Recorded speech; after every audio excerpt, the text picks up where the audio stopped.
É Zé Góes ou Zé de Fala, Góes? gente! Mais um Bate-Pops.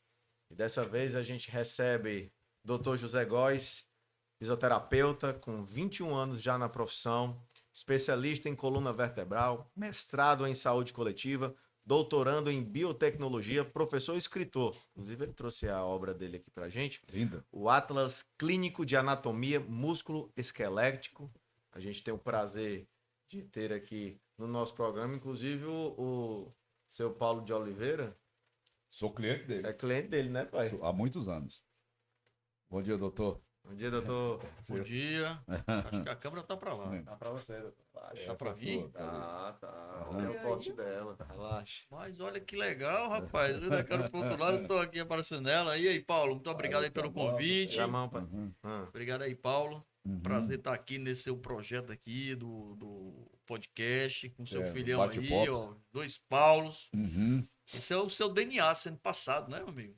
Rapaz, você vinha insistindo com isso comigo há quanto tempo, doutor? Há bem uns 10 anos que você. Olha, Paulo. eu tava preocupado em você deixar de ser meu paciente, deu tanto encher seu saco, lhe estimulando, né, em relação a você montar essa estrutura. E eu estou extremamente feliz, Paulo, porque desde quando eu comecei a participar do seu programa na TV, quando você estava com o programa na Na TV, TV, no rádio, né? eu já lhe disse isso algumas vezes. Jornais nacionais, eu nem lembro a quantidade que eu já saí, sabe?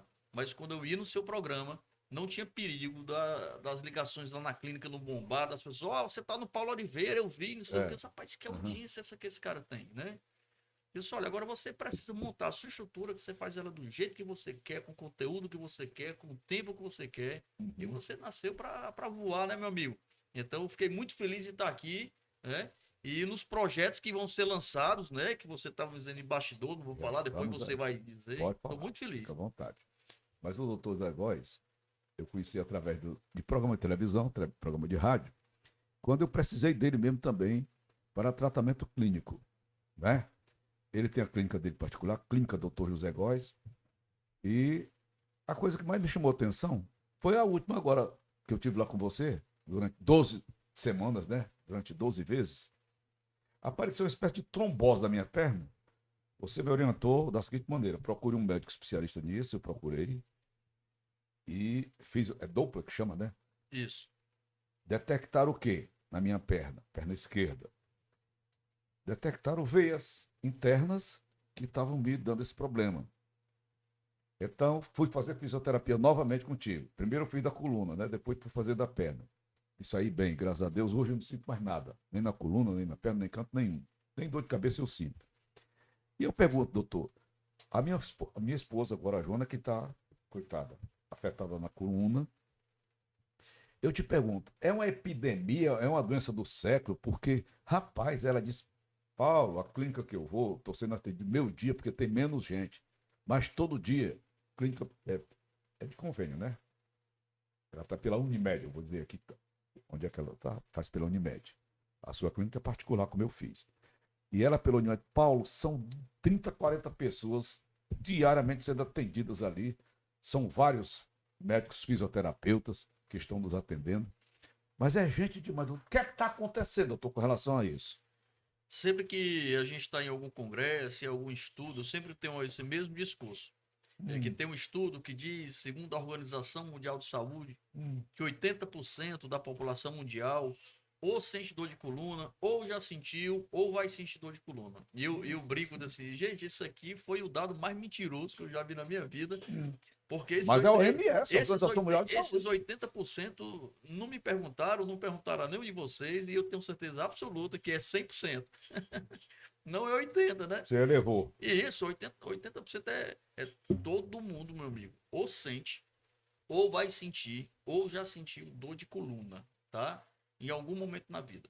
Ou porque senta errado, ou porque trabalha errado, ou porque tem sobrepeso, ou porque não faz atividade física, ou porque faz atividade física de forma incorreta, ou porque sofreu algum trauma, ou por conta de qualquer situação. Então, assim, a coluna ela nasceu para sustentar o corpo e ela vai doer, tá certo? A gente pode prevenir, a gente pode fazer uma série de coisas para que isso não aconteça, mas ela vai doer em algum momento na sua vida. Não importa a idade? É claro que a pessoa com um pouco mais de idade já tem desgaste de disco, né? Aqui a gente tem, por exemplo, ó, aqui a gente tem uma vértebra e aqui a gente tem outra, e no meio da vértebra a gente tem um disco, tá certo? Esse disco é como se fosse um amortecedorzinho, né? Só que com a idade ele vai desgastando, isso aqui vai comprimindo, a raiz nervosa que passa do lado, ela vai sendo comprimida e vai doer. Então o idoso, ele tem um desgaste, já um pouco de uma artrose, que a gente chama de espondiloartrose, ele já tem tendência à hernia de disco. O idoso, logicamente, ele tem uma tendência maior de sentir dor. Mas independente da idade, pessoas jovens, tá certo, sentem também. Eu acabei de sair do consultório agora, você precisava ver o tamanho do cara, o cara faz crossfit, o cara é forte, você tá entendendo? É atleta faixa preta de jiu-jitsu e com dor de coluna. Aí você pensa, olha, o cara tem uma estrutura muscular boa, tá? Tudo fortezinho, É um atleta. mas sente dor de coluna. Porque coluna é assim mesmo, ela dói. Eu vi lá na sua clínica jogadores, cantores, artistas em geral, gente importante, famosa. Doutor, fazer exercício físico é uma boa para todo mundo? Fazer exercício físico é o melhor remédio que você pode tomar, tá? Isso é uma situação que eu falo para os meus pacientes. Diga assim, olha, você entende o exercício físico, que é uma medicação, tá certo? Todo dia você tem que tomar uma dose dele, que é para que você não venha sentir dores, não só de coluna, mas joelho, tornozelo Não e joga por aí de vai. futebol como o senhor atende, joga 90 minutos, aquela coisa. Mas só que o jogador de futebol, ele tem uma sobrecarga muito grande. Para você ter uma ideia, no último clube que eu passei agora, eu tive a oportunidade de passar agora por um clube que Nacional, né? Nacional. O senhor é Fortaleza, né? O senhor teve no Flamengo, Fluminense já, não foi? Pois é, então assim, o cara disputa um jogo à noite, de manhã ele tá treinando. Então tem um overuse, tem uma sobrecarga, tá certo? E isso daí faz com que o músculo, às vezes, ele não reage numa situação para desinflamar, para recuperar. Muitas vezes as pessoas não entendem, viu, Paulo? Que descanso é treino. Tem que descansar. Você tá entendendo? Tem que parar. Tem que parar. Isso aqui é uma máquina. É uma máquina. E assim, o maior problema também, o Paulo, é que muitas vezes os exercícios não têm um olhar clínico para ele. Você tem um olhar assim, estrutural, né? Você vai fazer musculação, quero aumentar braço, quero aumentar perna, quero ficar com tanquinho, né? Mas não tem um olhar clínico. Ano passado eu atendi um jogador de futebol, porque eu não vou revelar o clube, porque era uma desatenção muito grande que estava acontecendo lá. Mas o cara, só para você ter uma ideia, a casa do cara é em Dubai, jogava na Europa e depois veio aqui pro Brasil e chegou no clube aqui na nossa cidade, tá certo? E ele tava 3 meses, 2, 3 meses sem jogar com dor na coluna, sabe? E ele me procurou para fazer um trabalho por fora do clube. E um cara gigante, muito alto, forte, e o principal músculo estabilizador do quadril dele, extremamente atrofiado, que é um músculo chamado de glúteo médio. Meu amigo, eu colocava uma caneleira para eu fazer, eu só olha, falando, vamos fazer o exercício assim, ó.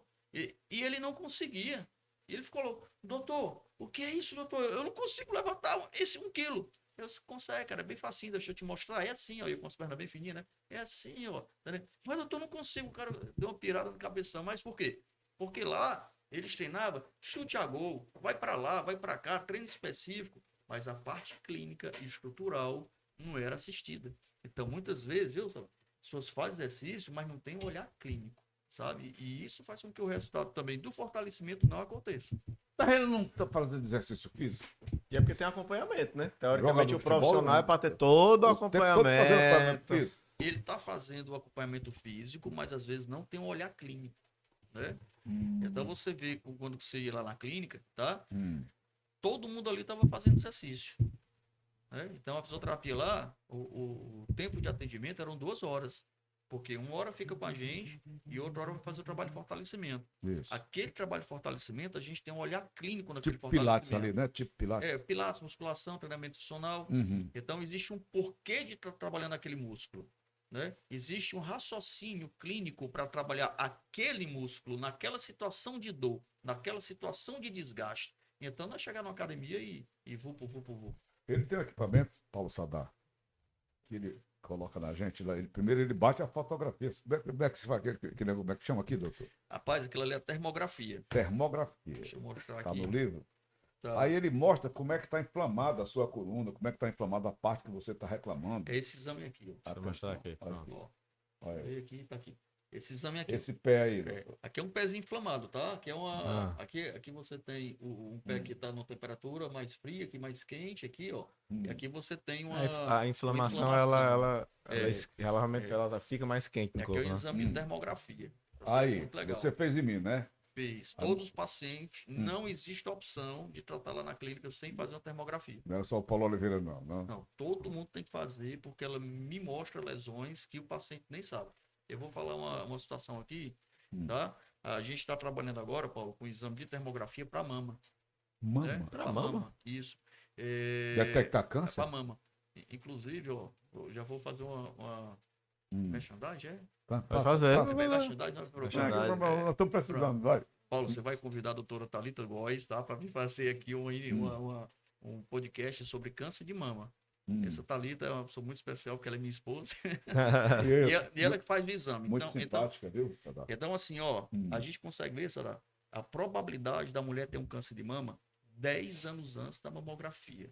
Com esse exame. Que loucura. Com esses exames. Esse exame, quando eu coloco a mão aqui na parede, ó, coloquei a mão aqui na parede, 2, 3 segundos, quando eu tiro, essa imagem fica aqui em temperatura por 5 minutos. Para ter o câncer de mama, né? Qual é o exame ouro? O exame ouro é a mamografia, né? Só que a mamografia, ela só mostra. Gente, a mamografia, ela só mostra quando tem um câncer. Tá certo? Mas o homem também pode ser. Eu já vou falar agora isso aí. A mamografia, só quando tem o câncer, quando tem um caroço, é que a mamografia vê. Só que para você ver o caroço e já ter o câncer, teve toda uma trama vascular que formou aquele caroço, que formou aquele câncer. E isso a termografia vê. Até 10 anos antes. Aquela trama vascular É prevenção que isso? vai ter uma probabilidade de gerar um câncer de mama. Então, assim, não que ela não vai ter, mas a termografia ela já vai te mostrando para que você já fique atenta, né? Que a mulher já fica atenta que aquilo ali tem uma probabilidade de gerar um câncer. Em relação ao homem que você falou, por coincidência, tá certo? Nesses meus 20 anos informado, ontem eu fiz a primeira avaliação de um homem com câncer de mama. Né? A gente sempre sabe que o homem também pode ser. Porque é a utilização de anabolizante? Não, é hereditário? Era um senhor, né? Era um senhor, tem 70 e poucos anos e teve um câncer. Então ele tirou a mama e tudo, né? Tirou o peito? Tirou igual a mulher, ficou igual a mulher. A mulher quando tira, fica só o, né? Exatamente. Lisa, né? Isso, mesma coisa. Então ontem, por coincidência, eu assumi o tratamento do paciente que pela primeira vez eu tive com um paciente que teve câncer de mama, um homem, né? Ele não foi por isso não, ele foi por outra coisa, foi por dor de coluna. Doutor, eu sei que para você dar um diagnóstico, lógico que tem que consultar a pessoa, então, mas pode ser que você tenha tido algum caso similar. Eu tenho um amigo, ele é bem alto, mais forte, assim, mais gordo, não é nem gordo, é mais forte. Ele tem um problema no tornozelo, que quando ele anda, ele diz que perde a força e ele acaba tendo uma torção. Aí ele é complicado utilizar tênis para corrida, todo tipo de tênis. A pisada dele, ele já fez aquele teste da pisada, já achou o tênis ideal. Mas ele disse que tá andando aqui normal, se ele não tomar um cuidado, às vezes ele tem que andar direto com tensor. O tornozelo dele tem E ele disse que nunca teve lesão, etc. Ele tem esse problema, eu não sei se é crônico, não sei se tem jeito. Esse cara procura um especialista para tu ter que ter um fortalecimento, porque é muito estranho. Ele disse que tá andando aqui normal, pai. Puf, vai dar essa torção. Paulo, eu há mais de 20 anos eu trabalho com atleta de alto rendimento, tá? Então já passei praticamente por todos os clubes de futebol dessa cidade. Viu de tudo já quase. Agora há pouco tempo eu estava com a seleção brasileira de ginástica rítmica, né? As meninas que estão em Paris, né? Todas elas usam nossas palmilhas, tá? Então, passei um período agora com elas agora, da aquela ginástica rítmica. Tá também em Paris, aquela última? Qual? Quando A grandona lá? Sim, a grandona. Não, ela Bonitona, não está em ela. Paris, não. E assim, quando a gente trabalha com atleta de alto rendimento, não que a gente não tenha responsabilidade com todo mundo, tá? Mas quando a gente trabalha com atleta de alto rendimento, a gente não pode errar nunca, mas a gente não pode, hipótese nenhuma, errar. Porque, imagina, tá? Eu tô com uma menina dessa da ginástica rítmica, que tá lá em Paris. Ela tá usando minha palmilha. Aí vai dizer depois que não tá conseguindo pegar o arco, jogar o arco, porque aquela palmilha piorou o pé dela. Então, isso me estimulou a investir em diagnóstico. eu sempre falo que, claro, que o tratamento é extremamente importante, você tem que ter muita tecnologia, a gente tem tecnologia para tratamento avançadíssima, tá certo? Mas o tratamento ele não começa a ser um diagnóstico. O que tem de mais importante no tratamento é o diagnóstico. Esse é um dos motivos pelo qual grande parte dos colegas não tem resultado. O Porque diagnóstico é não a fazem, detecção da patologia? exatamente, não fazem um bom diagnóstico. Então, esse seu amigo, provavelmente, ele não tem tido ainda um bom diagnóstico para entender o que está acontecendo ali. E enquanto ele não procurar um profissional que faça um bom diagnóstico, não vai resolver. Não vai resolver. A gente, por exemplo, você falou no teste da pisada, né? Ele foi falar do teste da pisada. O teste da pisada é esse aqui, ó. Vai. Ó, o teste da pisada Ele sabe cada página. é esse. Rapaz, se eu disser que eu escrevi esse livro, mas não sei nem uma parte decorada. Ó, o teste da pisada, deixa eu ver. Essa mão é essa. Pronto. O teste da pisada é esse aqui, ó. Então aqui a gente sabe quantos por cento está pisando do lado direito, quantos por cento está pisando do lado esquerdo, quantos por cento está pisando para frente, para trás. A gente consegue saber se o pé é para dentro, se o pé é para fora, se é cavo, se é plano. Só que isso é a pontinha do entendimento do que ele tem na pisada dele. Pode ser que a termografia seja mais assertiva do que a baropodometria, que é o teste da pisada. E se a gente tiver dúvida, a gente trabalha com exame de imagem, trabalha com ultrassom, a gente vem com ultrassom, o exame de imagem, e vai olhar a estrutura como é que está. Então, isso daí vai te trazer uma boa leitura, o motivo pelo qual ele está com problema no pé. Então, não é só uma situação, podem ser várias. Pode ser uma fraqueza lá no quadril. Lá no quadril. Esse músculo que eu falei, que é o glúteo médio, tá? Ele... Com licença. O glúteo médio, ele faz isso, ó. Ele sustenta aqui a pelve, tá certo? Então, se a pessoa não tem uma boa sustentação aqui da pelve, tá? Lá no pé, ele não vai conseguir sustentar. Reflete lá. Então, às vezes, a resolução do pé tá lá no quadril. Aí. Tem muitas lesões de coluna, tá? Em que eu quase não pego na coluna do paciente. Às vezes o problema tá lá no intestino. Você tá com o intestino preso, não funciona, tá com a inflamação no colo ascendente, transverso, enfim, do intestino. Isso aqui não funciona, isso aqui é uma estrutura só. Claro que não é estrutura só, mas tá tudo interligado, tá? E aí isso daqui vai resolver vai gerar um problema na coluna. Entendeu? Então o diagnóstico, Paulo, é que é muito importante. Aquele equipamento que o senhor tem, que mostra a inflamação, que o senhor mostrou da minha A coluna, termografia. que refletia na perna, né? É. Aí o senhor usou acupuntura, o senhor usou laser em mim, laser. Meia hora lá o laser. Eu deitava lá emborcado, né? Mas quando eu saía dali, saía leve. Que tipo de equipamento é aquele? Por que o senhor usa acupuntura, doutor? Olha, a acupuntura a gente tem usado pouco, tá certo? Não, o senhor sempre usava em mim. Ali é um trabalho de eletroagulhamento, é diferente, tá? Qual a diferença? Quando a gente fala em acupuntura, a gente fala em pontos energéticos, tá certo? Da medicina tradicional chinesa. Aquilo ali era um trabalho de eletroagulhamento com raciocínio completamente ocidental.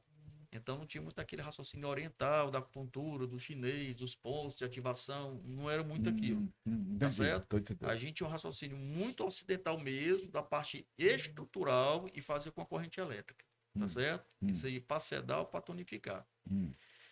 A fotobiomodulação, que é o laser que você falou, hoje é uma das principais tecnologias que tem no Brasil e no mundo para reparar lesão e inflamação. É a mesma que o Fluminense usa, né? Essa formação que eu fiz foi lá no Fluminense, tá certo?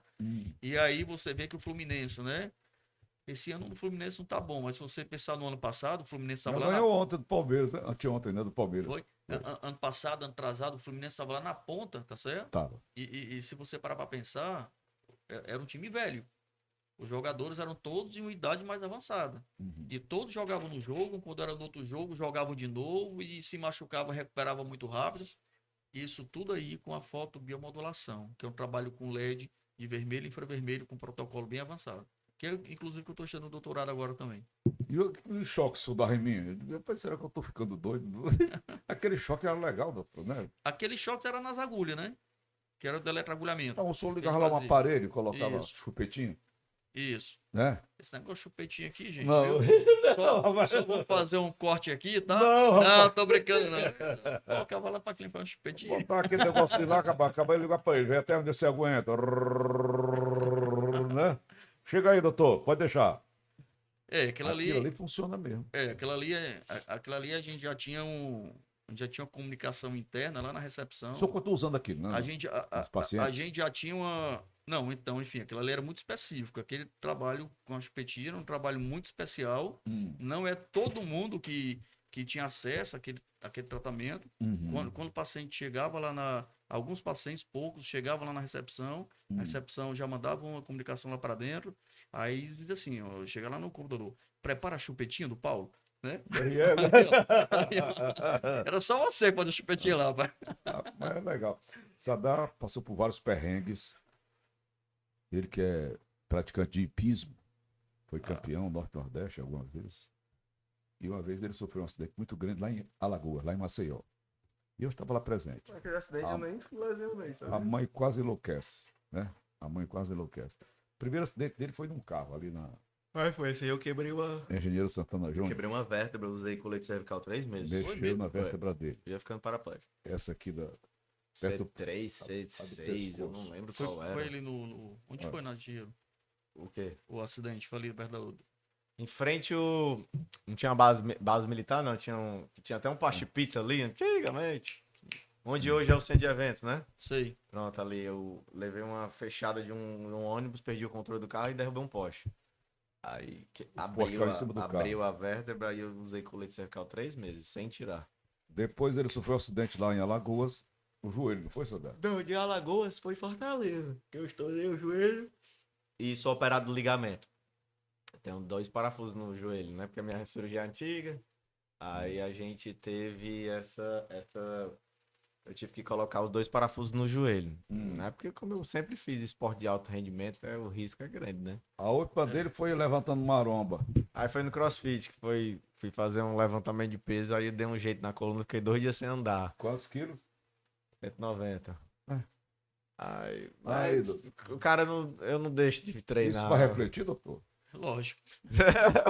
No futuro? Chegou um paciente que estava na clínica, dor nas costas. Só eu tô aí porque eu fui fazer um treino no CrossFit. E aí eu tô com dor nas costas. Mas o que foi que você fez? Eu disse, não, eu coloquei um amigo meu nas costas e fui dar uma rodada lá no tatame com um amigo meu nas costas. Eu disse, qual era o peso desse teu amigo? Ele era uns 90 quilos. Eu disse, também. Pelo amor Se de você Deus. não quer ficar com dor nas costas. A 10 botijão de gás. É, Carregado. é isso aí. Mas o esporte eu acho que tem que ser feito com moderação. Hoje eu já dei uma pisada no freio. E aí eu corro, aí eu faço fortalecimento na musculação e faço crossfit. Aí eu faço essas 3 modalidades. Às vezes eu tenho nado, porque eu já fiz triatlo também 3 anos. Cheguei a me lesionar na época do triatlo na palmeira do pé. Tive aquela dor por causa do excesso, né? Tava preparando para um meio Iron. Pra fazer o meio Ironman. Mas eu larguei o triatlo por conta de tempo, né? Porque você tem que se dedicar muito. Mas eu não consigo deixar de fazer esporte. Sempre fiz, né? Na verdade. No tratamento que eu fiz lá com o senhor, enquanto eu esperava, tinha um jogador de futebol que estava lá, um cara altão. A altura influencia muito, doutor? Influencia. É mais sobrecarga, né? É mais impacto. Isso para tudo. Eu no lançamento desse meu Atlas, foi lá em Salvador, eu fiz foto com um ex-jogador de seleção brasileira, jogou Flamengo. Meu Deus, como é o nome dele? Zico. Basquete. O cara tem 2,16 m. Eu fiz uma foto com ele, ele é assim para bater foto comigo, eu tô abaixo do peito dele. Ele faleceu, né? Tem uns 8 meses, 10 meses que ele faleceu, com 40 e poucos anos, né? Imagina, né? Teve um infarto, né? Acho que foi um infarto. Imagina o coração para mandar sangue. Bombear sangue. Né? Sidão, nome do jogador de lembro, basquete. eu Sidão. lembro. Sidão. Gigantesco. O senhor trabalhou com ele? Não, eu não trabalhei. Ele estava lá no congresso, porque ele era paciente de um amigo meu, que também era palestrante. Ele levou o Sidão lá para apresentar o Sidão como paciente dele e tudo, sabe? E aí eu fiz uma foto com ele. Doutor, caso complicado. Teve muitos que o senhor resolveu? Caso O complicado. meu problema o senhor resolveu. Agora eu não sei até quanto que eu vou precisar de novo do senhor. Caso complicado é uma pergunta muito muito extensa, né? Porque são vários casos complicados. Uhum. O primeiro caso complicado é quando você não acha o motivo da lesão, né? Sim. Então, que é o que eu falei do diagnóstico. Você não acha o diagnóstico, não acha o motivo da lesão, é o caso complicado. Aí você vai para a terra do nunca, não sabe o que vai fazer, né? Geralmente eu não atendo paciente que eu não entendo o que a gente vai ter que fazer. Uhum. Segundo caso complicado, tá? Aquele paciente que não é colaborativo, tá? Então vamos supor, o cara tem dor de coluna, ele passa o dia inteiro sentado, eu falo que ele tem que se levantar a cada 20, 30 minutos, ele não faz.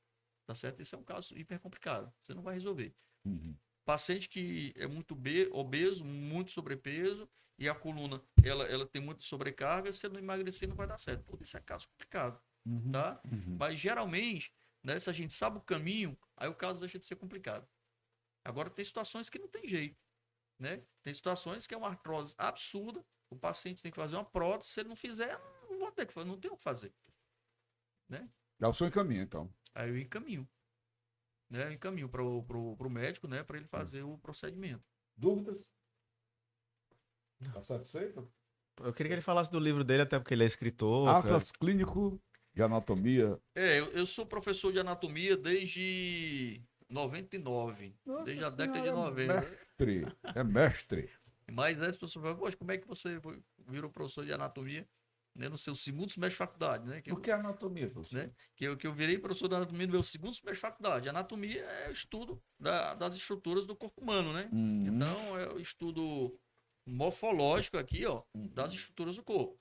Então, aqui, ó, no meu segundo semestre de faculdade, eu era monitor, sabe? Uhum. E aí os alunos em primeiro semestre e tudo, não aprendia o nome do músculo esternocleidocytomastoide. Imagina, o cara no primeiro semestre de faculdade, o cara acha que vai morder, né? Uhum. É igual a gente antigamente que não conhecia computador, achava que se ligasse o computador tinha medo de computador. Uhum. E aí eu comecei a dar aula particular, sabe? Para os meus alunos lá onde eu era monitor do curso, né? Uhum. Então eu comecei a dar aula de anatomia na faculdade ainda. Foi desenvolvendo. Foi desenvolvendo, né? E aí depois, quando eu me formei, que eu virei professor realmente universitário, né? Comecei a dar aula de anatomia. E legal desse Atlas aqui, gente, ó, é uma dica que eu vou dar para vocês, tá certo? Porque esse Atlas, ele saiu de um trabalho de sala de aula. Eu, professor, eu pedi para os alunos se pintarem. Então, tudo que você tá vendo aqui, ó, é pintura. Pintura do corpo humano, tá certo? Que é pintura. A gente estava no estúdio, e aí isso aqui era pintura. E quase todo mundo que participou daqui eram meus alunos. E o bacana é que era assim, eu era professor da disciplina de traumatortopedia, eu tô contando a história de como isso aqui nasceu. Eu era professor também da disciplina de traumatortopedia, e eu passava um trabalho em sala de aula, que era para os alunos se pintarem. Dividia em 5 equipes, tá? Proporcionais. Uhum. Para mim não interessava, tá? Quem tava pintando não interessava. Uhum. Mas para a pessoa ter ponto, ela tinha que estar pelo menos pintada. Então, ó, o Joaquim vai ser pintado o braço dele, a Maria vai ser pintado o tronco, o Francisco vai ser pintado a perna, e naquela página da pintura tinha que estar o rosto dele, mostrando que ele estava pintado. Mesmo que ele não tivesse pintado ninguém, ele sendo pintado, tá certo? Ele ia aprender. E aí onde eu quero chegar aí e dizer para vocês que tudo que você faz na vida tem um propósito, e se você planta bem, você vai colher Tem que frutos. ter foco, né, doutor? Você vai colher frutos. Aí todo semestre, Paulo, as pinturas iam melhorando. As pinturas iam melhorando, melhorando, aí acharam uma tinta diferente, até que a gente encontrou o artista, que é o Diego, tá certo? Que foi quem fez as melhores pinturas de todos os semestres que eu ensinei na faculdade. Eu cheguei pro Diego, vamos, eu queria lançar um livro, vamos pintar. Aqui é o Ariel, que era colega de sala, tá? Hoje todos são fisioterapeutas, É né? um garoto ainda. Todos eram fisioterapeutas hoje. E assim, um trabalho bem pequenininho, era uma confusão gigantesca na faculdade, porque os meninos chegavam para se pintar às 6 horas da tarde. Dava 10 horas da noite, meu amigo, ainda estavam se pintando, a faculdade já tinha fechado. Então, segurança, tinha que tirar eles. Olha, tem que fechar. Não, mas a gente tá na metade da pintura. E hoje gerou, né, essa obra, tá certo? De 526 páginas. Então, À venda? do nada, tá vendo? Do nada, de um trabalho de sala de aula, tá certo? Saiu uma obra, né? Que foi uma obra que resumiu um pouco da minha história na anatomia, né? Doutor, o senhor tem uma história muito interessante, sobre uns detalhezinhos. Sobre a operação que o senhor foi submetido, o senhor sofreu um AVC, não foi? Foi AVC? Ou foi um acidente? nesse período, que foi no período também de escrita desse Atlas, um pouco antes, na verdade, eu dava aula em todo o Brasil. Então só tem, eu acho que 4 estados do país que eu nunca tive nele ministrando aula, sabe? E aí eu viajava muito. Todo final de semana eu estava fora de Fortaleza. Minha vida é uma loucura. Eu comia no aeroporto, chegava para dar aula, de lá já voltava para o aeroporto. Então é uma loucura, tá certo? Então quando foi, acho que foi dia 10 de novembro de 2015, eu comecei a trabalhar 3 horas da manhã, porque eu estava gravando um curso meu, tenho cursos online, tá? A equipe de filmagem em que gravava meus cursos, o cara era muito chato. Então, o cara era chatíssimo. Mas se caísse uma agulha, ele escutava o troço dessa agulha que caiu, ele parava a gravação e queria fazer de novo. Então, ele era muito assim, com a qualidade do áudio. Metódico demais. Metódico, rapaz, então era complicado. Então a gente tinha que começar a gravar 1 hora da manhã. Que era o período que a clínica estava fechada, né? Então a gente chegava 1 hora da manhã, passava a madrugada toda e eu emendava. E nesse dia eu comecei 3 horas da manhã, quando foi meu dia, eu tive um aneurisma hemorrágico. O aneurisma hemorrágico que eu tive foi o mais grave de todos na escala. Eu me dei como morto. Ontem eu tive no Red Rock, né? Assistindo não é sósia não, um tributo a Elton John, né? Elton John. E um colega meu tava lá, que esse colega, ele é fisioterapeuta lá do HGF. Ele ontem me falou, Zé Góes, eu fui te visitar em 2015, eu fui olhar você. Você era o improvável. Então todo mundo disse que você ia morrer e que não tinha nenhuma condição de você escapar. E se escapasse, era todo sequelado. Mas enfim, Deus ele faz a obra, né? E Colocou a mão. eu consegui escapar. Fora que assim, tem várias outras situações, né? O hospital estava sem energia, lá no HGF. Só tinha energia em um centro cirúrgico e na UTI por conta dos geradores. Não tinha água. O senhor fora do ar? Hã? Totalmente fora do Eu ar. tava em coma, isso. Aí não tinha água, tá? Mas aí o cara que fez a arteriografia disse assim, olha, se a senhora é minha mulher, né?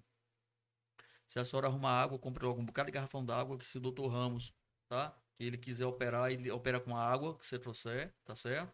Esse é o segundo problema, não tem energia, não tem água. Outro problema é que ele tá praticamente morto, a probabilidade dele escapar é praticamente zero, tá certo? Também não temos UTI, não tem como fazer uma cirurgia dessa sem UTI, tá tudo ocupado. E o problema maior é que o doutor Ramos, ele só opera se ele quiser. Se ele chegar aqui e disser que ele não vai operar, ele não opera. Não, Tu já era, então. Era, isso. Aí minha mulher disse, não, mas será que a gente quiser levar para um hospital particular? Então, só, olha, o hospital particular nenhum recebe ele, o HGF. Gente, o Hospital Geral de Fortaleza, com todos esses problemas, se você tem algum problema neurológico, vascular, você não tem outro caminho, tá? Então, esqueça o hospital particular, esqueça qualquer hospital particular, você tem que ir para o HGF. Lá estão os melhores. É público, é SUS, tá certo? Mas lá estão os melhores médicos, mais especialistas, as melhores tecnologias para cirurgia. Não tinha nenhum hospital de Fortaleza que conseguisse me operar por conta da gravidade do caso. Aí ele disse, olha, o doutor Ramos, ele só opera se ele quiser. Então, se ele chegar e disser, não, mas se a gente fizer particular, ele disse, não opera particular. Ele só opera pelo SUS. E esse cara, quando chegou, o doutor Ramos, Ramos Júnior, tá certo? Ramos Júnior. Ramos Júnior. Doutor Ramos, quando ele chegou, aí o doutor mostrou a arteriografia, só tá quase sem jeito, né? Ele disse, eu não quero saber o que está acontecendo no centro cirúrgico. Vagar agora que essa maca vai entrar no meio. Eu estou só indo me trocar. E aí o médico disse, olha, mas não tem plano de saúde, não tem UTI. Aí disse, não é problema meu. Eu vou operar, enquanto eu opero, arrumo UTI. Se tiver algum paciente dentro da UTI que não está no respirador, pode botar no corredor que ele vai entrar no respirador lá. E o milagre aconteceu. 24 horas depois eu acordei, tá certo? Aqui do jeito que eu tô conversando com você, um pouquinho com menos juízo, mas sem nenhuma sequela, nem motora, nem física, nem intelectual, nem de nada. Dor de cabeça, zero. Mas eu não entendi, sabe, o Paulo? Eu não entendi o recado de Deus. Essa foi a lesão mais grave que eu tive. Sou evangélico, né, doutor? Eu não entendi. Eu continuei do mesmo jeito. Na verdade, eu continuei pior. Tá certo? Porque, na verdade, eu não sofri nada. Eu só tive uma dor de cabeça absurda, entrei em coma e acordei com a cabeça operada. Foi isso. Quem sofreu foram todos meus amigos que ficaram da madrugada toda para o HGF se despedir de mim, minha família, meus filhos. E eu não entendi. Continuei um pouco pior do que eu era antes. Aí 2 anos depois tive um câncer. Né? Ai, tu não lembra do câncer, não? Não lembro, não. Eu tive um câncer, mano. Hum. O Sadali, acha que só ele que faz esporte de risco, ó. Ai. Acha que é só ele que faz esporte de risco. Ah. Aí 2 anos depois eu tive um câncer, né? Hum. E esse câncer foi um pouco complicado. Eu continuei dando aula no Brasil todo e eu já estava lá em Porto Velho dando aula e não estava mais conseguindo respirar por conta do câncer. Aí em Natal, de Porto Velho, fui para Natal. Aí lá eu dou aula de imagem, né? Qual foi o diagnóstico desse câncer? Aonde? Foi linfoma não Hodgkin. E aí lá em Natal eu pedi para uma médica que era dona do ultrassom dar uma olhada no meu abdômen. Quando ela viu, disse, doutor, o senhor está com um caroço aqui de 17 centímetros. Pelo amor de 17 centímetros? O tamanho desse bicho aqui? É mais ou menos isso aqui, ó. Uhum. É uma régua de 20, deve ser aqui, né? Ah, Uhum. 17 é uma aqui, 17 centímetros. Hum. Então, você, quando chegar em Fortaleza, você procura logo um oncologista. Mas lembra que Deus é bom? Isso foi em 2018. 2017 inteiro, Deus colocou dentro do meu consultório todos os donos da clínica Pronutri, e que eu penso que é a melhor clínica de oncologia da cidade de Fortaleza. Galera da Pronutri, muito obrigado por tudo. Doutor Cássio Cortez, doutor Armando Júnior, tá? Uhum. E quase todos eram meus pacientes. A anestesista é meu paciente, o cirurgião é meu paciente, todo mundo De fisioterapia. de fisioterapia. Hum. A clínica toda se tratou comigo em 2017. E quando foi em fevereiro, eu cheguei com câncer lá e fui muito bem cuidado. Ok? Aí eu comecei Debelou-se, cara. Debelei. Aí eu comecei a ressignificar muita coisa na minha vida depois do câncer. Mas ainda não foi 100%. Uhum. Aí depois veio o checkmate. Foi o que fez eu entender em que a gente morre. Foi em 2021. Em 2021 eu tive Covid.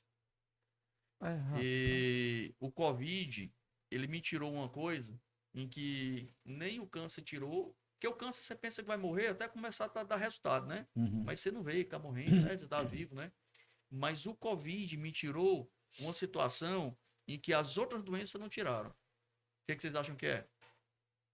A falta de...